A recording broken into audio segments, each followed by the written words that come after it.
Do I need to do that, or does Rich do that? Oop.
Good afternoon and welcome, everyone. I am Reverend Cindy Grimes, and I am so excited to be with you this afternoon. The first thing I want to do, actually, is to thank the New Thought Media Network for producing our show and for expanding our reach, probably exponentially.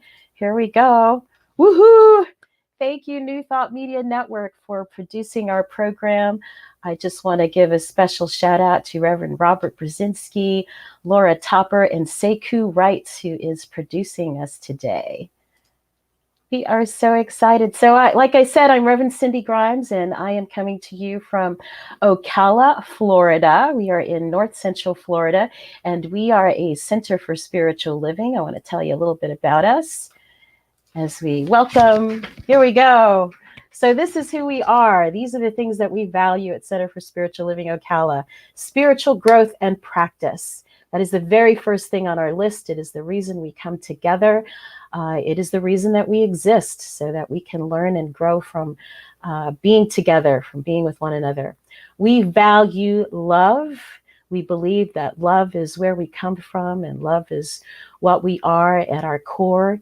And so that is at the top of our list as well. We value appreciation, and we value community, and we value freedom. Today is Independence Day, and so we are celebrating that in the United States, freedom of expression. And we value creativity as well as health and wholeness, generosity, and financial well-being. Our vision at Center for Spiritual Living Ocala is that we are a model center for spiritual living, as evidenced by the transformational impact we have on our spiritual community, the larger Centers for Spiritual Living organization, and our community at large. That means we want to see a world that works for all of us. It works for me, it works for you, wherever you happen to be. It works for our larger organization and the world. And our mission is to empower individuals to awaken to the power and presence that lies within and all around them so they can live their best lives. What that means is that we believe we all come into this world as perfect, whole, and complete. And as life happens, we sometimes forget that. And we at the Center for Spiritual Living in Ocala are here to remind you of that truth. And so, so excited to be talking with you today. Our topic for the day is listening. And for those of you who are tuning in with us for the first time, we have been studying the work of a woman named Valarie Kaur. And Valarie is an attorney. She is a peace activist. She is a writer. And she has written a book called See No Stranger. And we have taken that book and curriculum that Valarie created, and we are teaching what she calls the Revolutionary Love Project. And so let me show you here what exactly is revolutionary love. And this comes from Valarie's book, See No Stranger. Love is a form of sweet labor, fierce, bloody, imperfect, and life-giving. It is a choice we make over and over again, love that can be taught, modeled, and practiced. What makes it revolutionary is that revolutionary love is the choice to enter into labor for others, for those we may label as our opponents, for ourselves, for others, in order to transform the world around us. And so we're talking about transcendent kind of love. We're talking about the kind of love that all the great masters have talked about.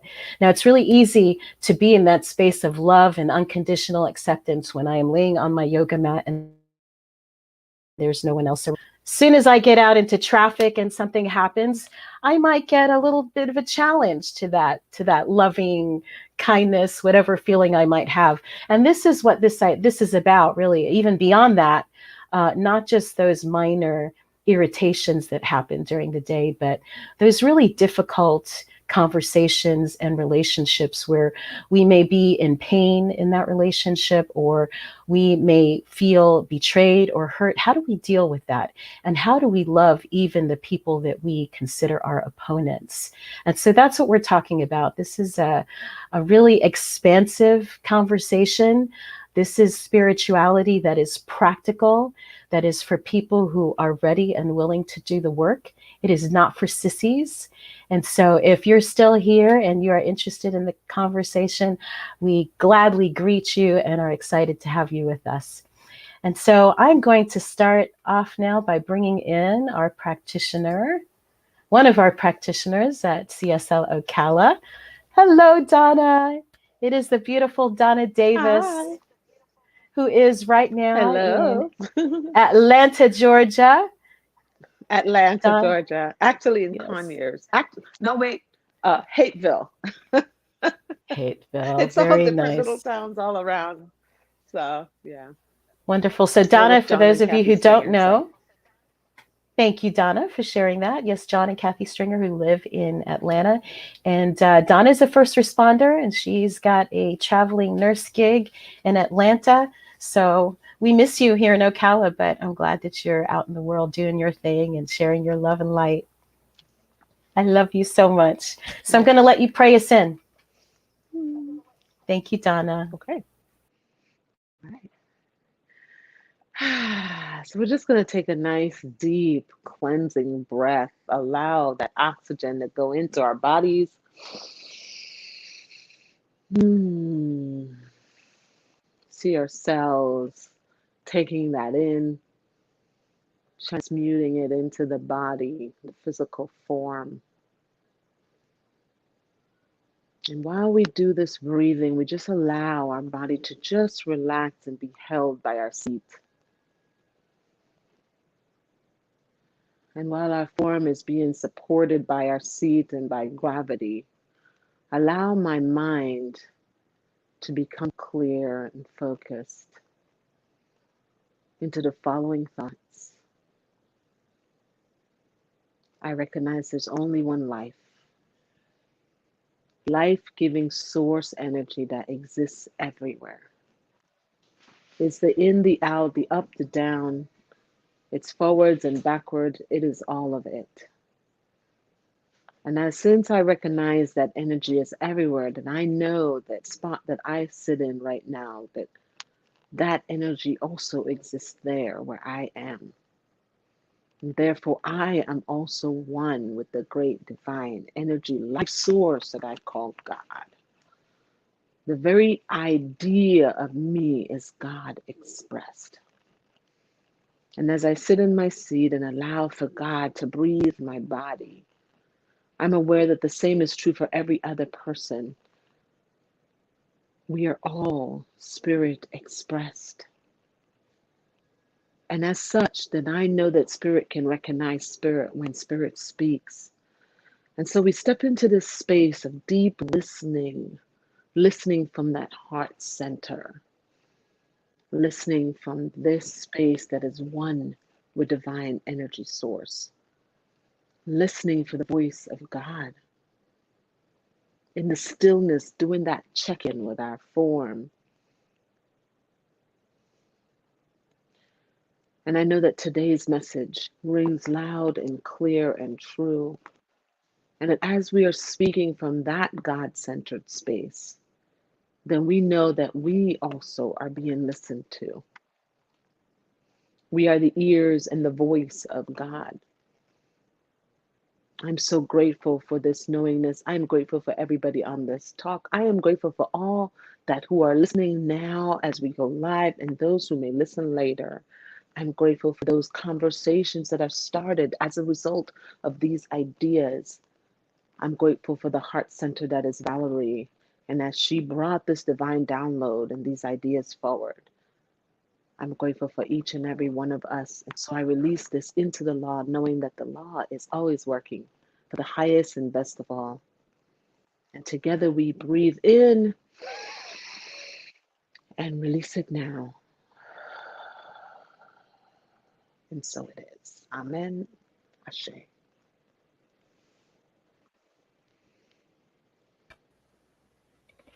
Thank you, my beautiful sister. I'm You're just so grateful welcome. you could take a little time out of your busy schedule and day to drop in and Oh, remind us of where we come from and, start us off the right way. it really helps because I'm going to be leaving here and going to the hospital because I work night shift. So it's a good way to start my day. A great way to start the day. Thank you so much. Thank you. Go in and share your light, spread your joy, and be safe out there. We love you. Thank you. Love you too. All right, sweetie. Bye. All right. I just love having Donna pray us in. She's such a wonderful wordsmith and a clear channel of spirit as he, she, it speaks through her. I just love it. And so now I want to invite a couple of my dear friends. These are folks who you probably know if you've watched us before. If not, I'm going to introduce you to two of my peers, folks that I went to the ministerial program with. We have Reverend, let me bring her in, Mary Ellen Cassie, who is joining Hello. us from Ontario, Canada. Thanks. Welcome, Mary Ellen. Thanks. Good to be here. So great to have you join us. And Reverend Rodney Gittens, who hails from Brooklyn, New York, and the One Love Center for Spiritual Living. I am so happy to see the two of you and to share this time. Who'd have thunk we'd be doing this, right? When we were back in ministerial school, all those years ago. So thank you for joining me. Awesome. You know what I didn't say in setting up this conversation, I don't think today, was our specific topic in revolutionary love. So I'm going to put that up here. And we have been, I think we're now into session maybe 4 or 5 of the Revolutionary Love Project. And so this month, our topic is all about listening as a practice of love. Listening is an act of wonder. It is a refusal to demonize our opponents, and it is a labor of love, says Valarie. We listen not for agreement, but for understanding, so that we may build connections. And so I specifically asked these two people to join me today in this conversation because we're friends, but also because I know that they're wonderful listeners and have some wisdom to share about both listening and being listened to and just the vital importance of this topic. So thank you both for being here.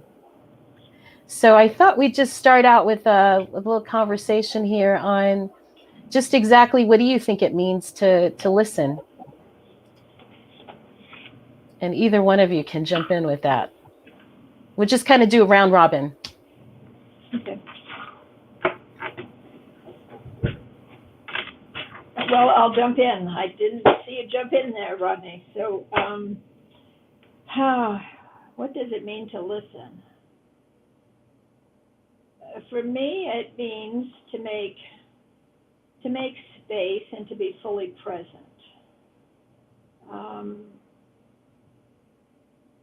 I always make space in my heart and to be able to breathe. I need to be breathing in to sit and listen. And so I don't interrupt. And I'm paying attention. Now, what to listen is to pay attention to who is talking, to have eye contact. And it's really a relationship, even though it could be silent on my end. And no matter what, if my body wants to react to something, I just need to stay focused and with an open mind, and certainly to be attentive and be interested in what I want to hear from the person. That would be what I do for listening. Thank you. Thanks. Well, for me, and I heard a key word there, Mary Ellen, Reverend Mary Ellen, and that's in the word hear. And I know a lot of times it seems to be the same thing, and it's not, because most of us have the ability to hear. However, are we actually listening to what we're hearing? And so, to me, it it it ins- it just means that there is a deeper attention going on. I'm actually paying attention to what I'm hearing, and I think a lot of it has to do with uh, active listening. And I'm sure you've heard the term, and many of you may have heard that term. Active listening means tuning out everything else except what I'm specifically uh, uh, putting my attention on, and that includes whatever might be going on in my own head. So to me, yes, it's indeed an understanding of what's coming to me, not just that which is familiar, because it's very easy to hear and listen to what I want to hear and listen to. Uh, However, in the context of just being a listener, it's being objective, it's being kind and patient and understanding. And the word understanding, very specifically, the root of it means not to stand under, which would seem to make sense. However, it means to stand by. And so listen in a way that has me so connected. Like if you stand somebody and somebody throws something at that other person, there's a good chance it'll hit you too. So when we're standing by another, that in a way we are subjecting ourselves to whatever they're experiencing. So that listening brings an understanding, which means that we are create a connection. I love that, Ronnie. Thank you. You both said some really key things that I want to just reinforce. Number one, I think that listening requires presence, right? And so often we're hearing, which is just the sound coming into your ears, right? You hear, but you have to actually pay attention to listen, right? To hear not just what people are saying, but sometimes the things that they're not saying, Exactly. right? So listening is like for me a full body thing. I know when I talk to my kids, I can see in their faces, I'm hearing what they say, but I can also read their body language in their faces and kind of know what's going on underneath the surface. um, that allows that conversation to come up in an even greater way, if that makes sense. Because as you said, Mary Ellen, I think listening is creating the space for the connection and the communication to happen, right? We think of communication as I'm speaking, so I'm communicating with you. But the fact is, if you weren't listening, there would be no communication, right? There has to be somebody to take in the message. Right. I don't listen just with my ears. I listen with my whole body because there's things that I can just pick up when you're with someone, and also the vibration between two people sitting together and sharing.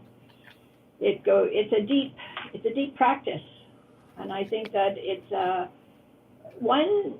It can when you're listening, when you are the listener, you are confirming and being a witness to what you are hearing. Yeah. I think that is probably one of the most important things for me is that they are being heard, Yeah. recognized, heard, Sure. Hmm. and my goal is to understand. Right. So what do you think? Let me see. How did you become a good listener? Have you always been? Both of you feel like you've always been a good listener, or was it uh, something you had a quality you cultivated over the years? You know, I was just going to make a point about that before you ask that question. So, because it really does take being a good listener of oneself. I remember growing up in an era where children were supposed to be seen and not heard, so I didn't have much choice but to listen. But it also was imparted or impacted upon me from an early age that I didn't have anything worth saying. So of course, that was somebody else's stuff that I held on to for a little longer than I needed to. However, I did develop the capacity to listen, and and being that there wasn't many other options, I could listen, and I remember when I started actually listening to myself, when I started hearing what was going on in my own head and in my own thoughts and my own feelings, and listening to my body and listening to my reactions and my responses, and not just blurting stuff out and or wanting to blurt stuff out. And so I believe that that early practice helped develop me, yes, for my ministry and but and the other things that I do in life. I've some of it was just natural. People would come up and start talking to me, just strangers, really, really strange, but they would. And most of the time, I just listened out of fear, like it's just some adult talking to me about their problems. Uh, however, I still was able to develop that Hmm. propensity to be a listener and engage people just by listening. And so many times I can listen and feel. I appreciate you so much, Mary Ellen, for saying that, because it sometimes that directs how I'm listening physically with my ears is how I'm listening with my heart, or my with my feelings, like their antennas. And so yeah, being a good listener, it doesn't always come easy for people. I know for myself, it came easy, and it takes training as well to be able to blot out some of that noise in my own head about wanting to be quick to say something or quick to have an answer or fix or something of that matter. So It takes practice and a desire. Mm-hmm. Yeah. Awesome. Awesome. You made some really, again, really good points. And I think it's funny. I don't know if this has been your experience as well, Mary Ellen, but I also, like Rodney, have been one of those people where folks would just come up and start talking to me from when I was a little kid. And maybe that was what do you call it? Foreshadowing of what was to come for me in my vocation. But yes, I can the same here, Rodney. Still in a crowd, people will pick me out. Somebody will just sit next to me and start talking to me. And maybe they know on some level that I don't mind, or that, I can't say I always welcome it. That would be a lie. But usually when I'm in it, I realize, oh my gosh, this person really needed to be able to share this, and I'm so glad that I could be here to be witness to this. So thanks for saying that, Rodney. I want to hear your experience, Mary Ellen. Well, I just want to echo what you just said, because I think there's an element of where people just feel safe. And I think that's whether that attracts them to us or not, I'm not sure. I never question it. I just show up and be in the present moment with that experience. But one of the things I was going to say is, when did I first learn this stuff? I think listening to my parents and doing what I was told, or the hierarchy out in the world, because there was a penalty box attached if I did not. And so that isn't where I learned the skill to listen. I just obeyed what I heard.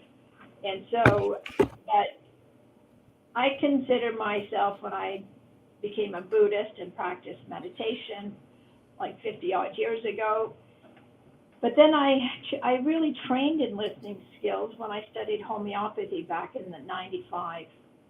And that's a while ago. And then I became a chaplain, and I had a chaplaincy role for 8 years, and I worked on the palliative care wing. And it's about bringing myself mindfully and fully present and being with whatever is in front of me. And I think that was part of that. And I've always let compassion be my compass. And so that has resonated with me over all of these years. And I did hospice work for 10 years out in the community. And so I had different people I would be with, whether it was they had AIDS or cancer or whatever. And I did a lot of pastoral care for a church. And so that's how I got into the hospice end of it for 10 years. And my most recently stuff that I love the most is my ministry, but besides that ministry of working with people, women of prisoners and their family members, is grief work, grief recovery work. And that is definitely about listening and being a witness, and hearing the story and not having anything to say. Let someone travel and do that. But as Rodney said, I think one of the key factors for myself, Rodney, as well, was, and now I'm getting God bumps, but to listen to myself. Listen. I mean, I wouldn't have answered a call if I wasn't able to listen. And I know we've all been touched by that wand of calling. So, and that's when I think we become truly, truly present. And there's no doubt in it. And to be able to listen with compassion. I learned that from the people I worked with. And I was a negotiator for 21 years, so I had to pay attention to what people were saying across the table from me, or I might get very confused what they were looking for. So I think all of that is to be open-minded and a willingness to just be 100% in front and with them. And know that I'm not alone and they're not alone. I think that was my background and my listening. Beautiful. Thank you. If I may add just one more thing, Mary Ellen touched on it as well with the compassion, and then the very last thing that you mentioned, it's like this empathy. Like, not that it's necessary, but when we have gone through pain and experiences in such a way, all of a sudden, yes, we are able to perhaps listen to someone else who's going through pain and difficulties and rough circumstances and situations. And I know for myself, I've had that as well. uh, Opportunities to work through my own pain and therefore be able to pick up on somebody else's and be able to listen through to what they're going through. So I just wanted to throw that in there. I think that's That's perfect. Hmm. because I can tell you, I mean, I'm still doing work. I'm still doing work with myself, and it is in that woundedness. And I'm an empath. I'm empathetic, and I just think, oh my goodness gracious, okay. And here you are using that same word that I know who I am, but because I know I'm touched by my own woundedness and how I've healed, that I have the ability to hold and be that container for whatever I'm listening to. It's a gift. And I just leave it at that because I never thought I would be doing all of the stuff that I do, and I just think that is a gift, and I think that's important to know about our own woundedness, for sure. Thanks, That is, Ron. yes, thank you. That is definitely the upside of trauma and drama and all of that, is that it deepens your compassion and your understanding for other people. And as you said, Mary Ellen, that capacity to hold Mhm. space for folks as they move through. So, we've already touched on what, the next question, but maybe focus it a little bit deeper on what do you feel like you've learned from this practice of deep listening to yourself and others? How has it affected your life, your ministry, who you are? It's a deep question. Mhm. Yeah. Maybe I'll Well, start. I'll yeah, start go with that ahead. one. You Yeah, start. so I want to start with that one. Um, I think what I have learned from listening to other people, like when you listen and you can be in that really deep and connected place with others, is you start to see yourself in them. Yes. So I learn about myself through hearing other people's experiences. And, I don't have to touch a hot stove. If you already touched it, you shared that with me, I don't have to go ahead and do that again, right? I can learn from you. And you can learn from me. But I think that is the magic that happens when there is that really deep listening on that spiritual level, is that we start to see ourselves in others, and there is that a restoration that happens, a healing, a wholeness that happens from deep listening. So that's my 2 cents. Now I'll pass it off. Mm. Mary Ellen. Okay. I liked your word, Cindy, about the restoration. I want to call it almost a reconciliation with myself. I reconcile who I am. And this happened during my ministerial studies as well, because I was never able to say, I love myself. And as you notice, some of you, I noticed someone has noticed that I use my full name now, that's only since we finished our last lesson 4, that I'm able to say my full name. And since I was probably 16 years of age, and that's a long time ago. And so what have I learned about myself is that I'm amazing. I don't usually use that word, but I am amazing, and I have a deep love for listening to someone and being present for them. And I developed a mutual understanding that, I have a phrase that's typed here on my computer stand, is that it's just like me, that I am suffering just like me. That could be me. I have family members that suffer, and I say, just like me. That could have been me in those situations or circumstances. And so I'm relieved in a way that the suffering on both sides, when you are listening, because I can tell you, I had a healing working with my patron, as I call it, and that when I'm listening to the story, I'm also being healed from my own woundedness, Mm-hmm. from my own experience. And so I've learned to have peace within myself. That is something that I don't have to be triggered, um, and that does take practice to listen inside. I started a new practice recently, and that's ringing a bell to bring me right into the peacefulness that I need in the moment. It's another mindfulness practice, but it quiets me. And then I can breathe and listen to my body. If I'm hearing something, I can just breathe. And so that's what I do. And so that's why I think I use the word reconciliation, because I can't tell you what I've been going through lately. I'm rebuilding myself, or you know, it's a. I know we don't use the word magic, so I say it's mystical. It's mystical, the presence of, I live in that divine presence, and so I greet God differently now. You know, I just say, God, this is Mary Ellen. Say my piece, and God, believe it or not, it shows up, and it's mysterious. So I like to live in the unknown and that mystery part as well, because I think that keeps me balanced. And I think that would probably be something that's good for me. What happened in my own listening is being clear, focused, and balanced.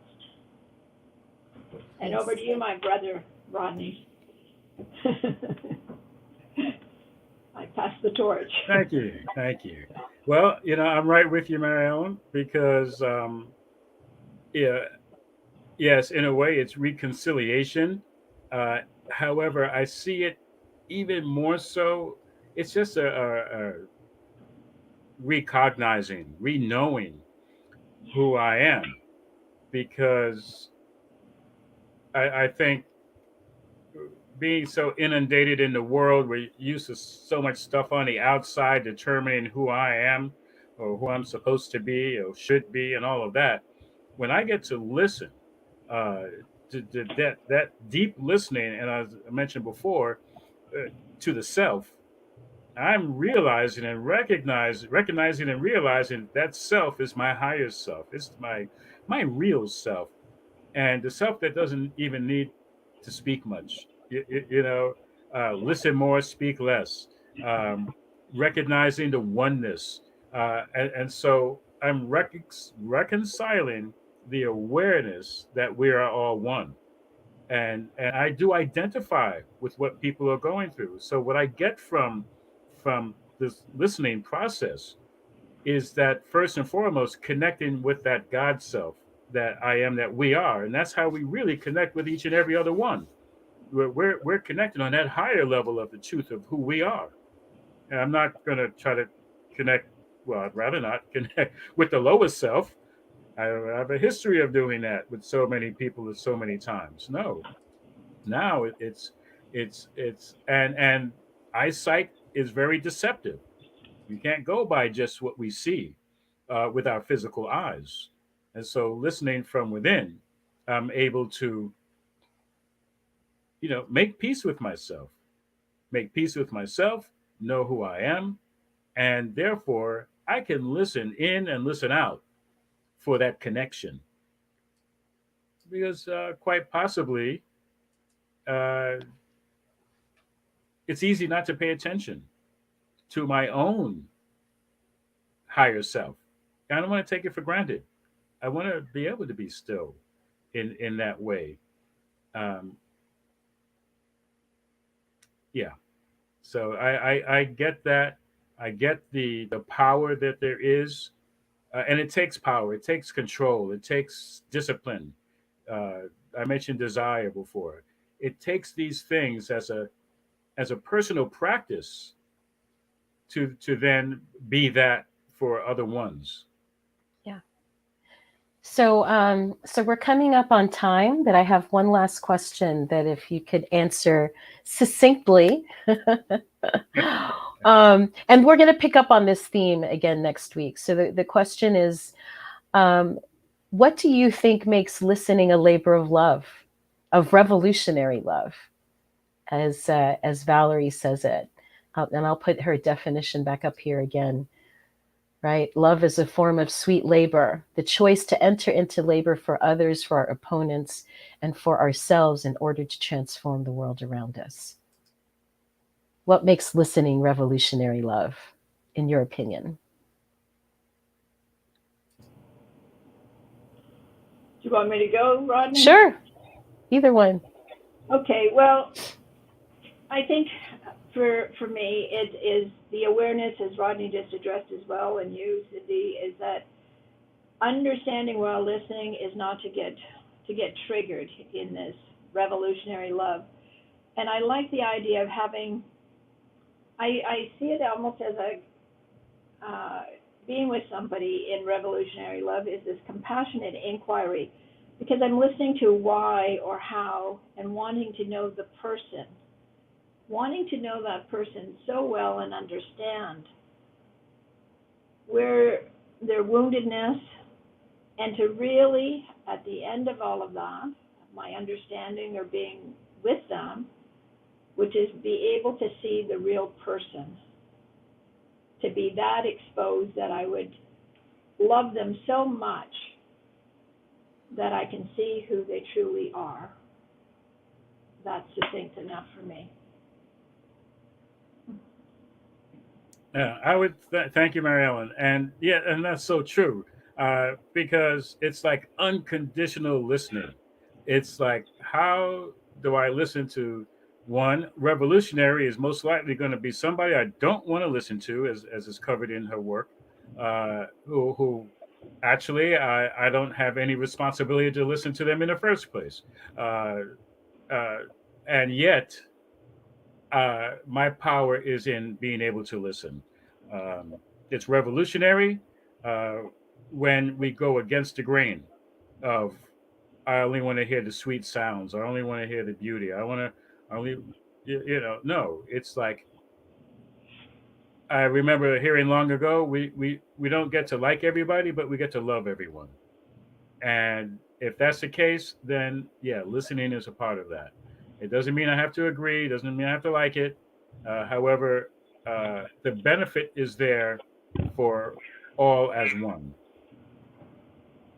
Yes.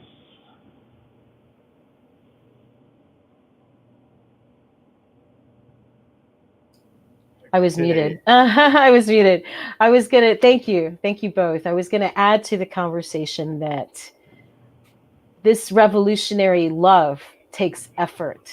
Mm. And it takes courage because it means putting yourself in a place of hearing things that you may not want to hear, or that you may not like, or that you may disagree with, and still being able to look past that to the humanity of that individual and allowing them the space to express, so there can be healing all around. So it is an effort, and it's not easy, I will say this, but it does get easier. It does Yeah. get easier, Oh yeah. right? Oh yeah. Yeah, yeah. So I want to thank you again for joining us for this conversation. And oh, let's see. Oh, we've got a couple more minutes that we can. I guess we have a little more time. Go Well, ahead, Mary Ellen. It feels like you have something else to say in closing. because you know what I've been going through here in Canada, and Yes. so out of all that rage, and I know that I was coming out into being in the calm, and then what came to me is doing this work, as you know I love. It came to me that I am now ready to interview a nun, a priest, or something, and that was like a big ticket item for me when I got that on Friday. I said, "Oh my goodness, okay.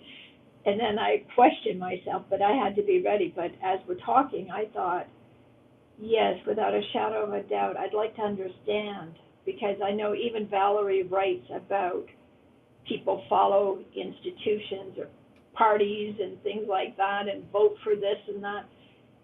And I thought, I'm very clear. I would like to understand how this could have happened or how someone played a part in that, and come from a place of love doing this. So Yeah. that's my next assignment. I don't know. Wish me well. I don't know when that will unfold, but I said yes. So just thought I'd share that with you. Yeah. As you know, I'm working with you, so yeah. Mm-hmm. Mm-hmm. I'll ask Yeah. for your prayers. I'll ask for your prayers when I get to do this. Yeah. Yeah. Talk about putting yourself there, right? It In came. in, in it, in the midst of it. And Exactly. for people, anybody who's done wrong, and that's all of us, right? If you've ever hurt somebody, even unintentionally, what a gift it is to have that space to be able to, release it, Mm-hmm. to release. And so I think we're going to need lots of that space in the coming months and years, for if we are going to get on the other side of all of these many divides. Exactly. Right, a sense, and that's why we started out this whole revolutionary love conversation with curiosity and being with grief, and being able to be with anger, and addressing our own rage, so that we could be clear and ready for these other conversations. Mm. She talks Yes, about that wonder, and this is now, I'm in a wonder period. And yes. so I just think, okie dokie. So, Thank you. It is an honor to be walking this path with you. blessings, indeed. And you want to say, Rodney, in closing? Yeah, I say one thing. I learned long ago something that really helped me out, helped me be clear, helped me to listen.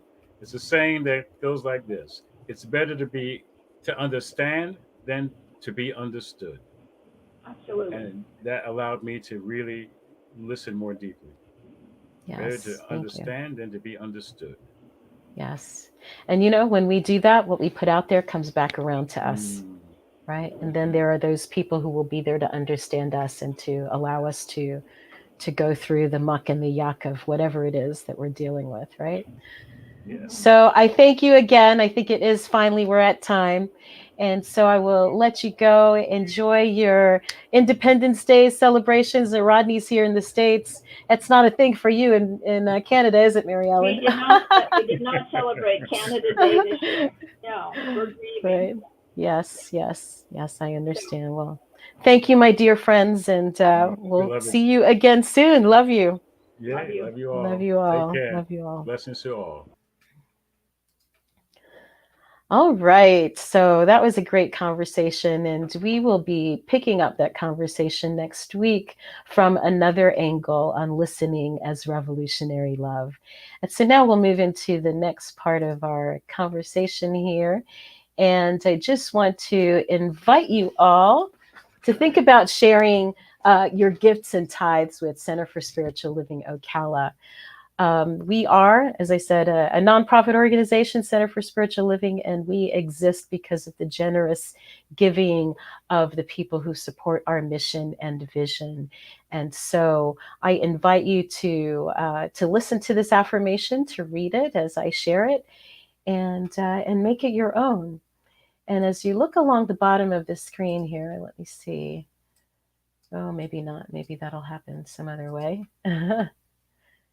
If I can get some tech support to get our uh, text to tithe number going across the screen. Otherwise, you can just share your gifts by going to our page, either our Facebook page or our website at cslocala.org. And this is the affirmation. Again, I invite you to make it your own. It is the nature of life to give of itself. As it is the tree's nature to bear fruit and the flower's nature to bloom, it is my nature to share the gifts of my time, talent, and treasure. I participate in the divine flow of life, giving generously and receiving abundantly. I am blessed and I am a blessing. I am so very grateful. And I am indeed so very grateful for each one of you for taking the time to hang out with us this afternoon or whenever it is that you're watching. And let's see, I think I have some other announcements for you, some fun things that are happening. We have our Super Second Sunday coming up. Once a month, we meet in person at the Showcase Event Center, formerly the Ocala Ballroom in downtown Ocala. And our next meeting will be next weekend, July 11th. We will start with a meditation at 11 o'clock. That is with crystal bowls. And then our celebration follows at 11:30. Please be sure to sign up on Eventbrite so we have an idea of how many people are going to show up. The link for that will be in the chat, and it will also be available on our Facebook page. So that is one announcement. And then another exciting announcement, we're asking you to join us for Illumination. That is the Big Sky Retreat that is held September 4th through 9th. It's back there behind that little logo. And this year's featured speaker is Reverend David Alt. The music team consists of Reverend Michael Gott, Reverend Melissa Wood Allen, and the amazing Suze Ogden. And I put my picture, snuck it in there on the bottom because I will be speaking this year at the Big Sky Retreat for the first time. And you can register for Big Sky Retreat at that website that is on the screen right now, www.bigskyretreat.com.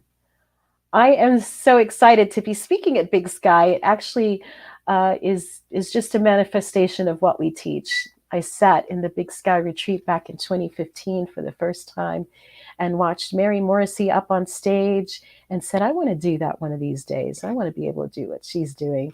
And lo and behold, here it is 2021, and I will be speaking. Not as the keynote, but I will be one of the speakers, and I'm very excited to be there. And I hope that some of you will join us. It's a great time. Let's see if there's anything else. Looks like that is it. Let me see. Yes, we have our Zoom in the chat. Let me see if there's any other comments. Any other things to address? You know, I didn't mention it while we were talking, but we'd love for you to comment as you're listening and as you're with us, and we're glad to answer those comments, and also invite you to join us after this broadcast for a conversation on Zoom. And that information for the Zoom meeting is also in the chat. That conversation is not recorded. It's just an opportunity for you to get together with the guest speakers and to continue the dialogue day, which is listening as an act of revolutionary love. And so I think that brings us to our close, which I will share with you the prayer for protection. This comes to us from James Dillett Freeman and our sister organization at Unity. It's a very simple prayer that I have said for years and years, even before I knew that Centers for Spiritual Living existed. My kids knew it. It's just a beautiful little prayer that you can just hold right in your heart, super easy to remember. The light of God surrounds us. The love of God enfolds us. The power of God protects us, and the presence of God watches over us. Wherever we are, God is, and all is well. And I just affirm that all is well in your world as you go forward into our respective life experiences. And if you're celebrating Independence Day, I hope you have a great time and be safe and have lots of fun. And just have a fabulous week. If you've got challenges ahead of you, just know and affirm that those challenges turn into stepping stones to your greater yet to be. And I look forward to seeing you all.